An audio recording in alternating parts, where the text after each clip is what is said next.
கது தரு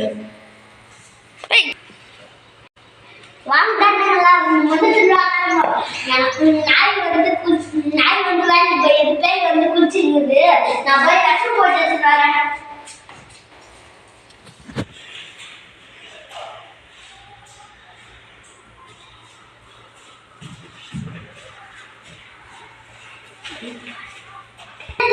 விஷம்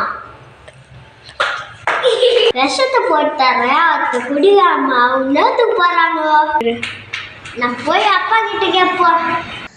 என்னடா பண்ண நல்லா இருக்கு உங்க அம்மா எங்கடா கண்ணா தண்டம் பண்ணா முதல் வாங்க சொல்லிட்டு விஷம் போட்டு எடுத்துட்டு அம்மா எங்கடா வீட்டுக்கு போட்டாங்க. அம்மா இந்த பேர் வந்து குளிச்சுருந்தது. தண்டம் விண்ணா நீங்க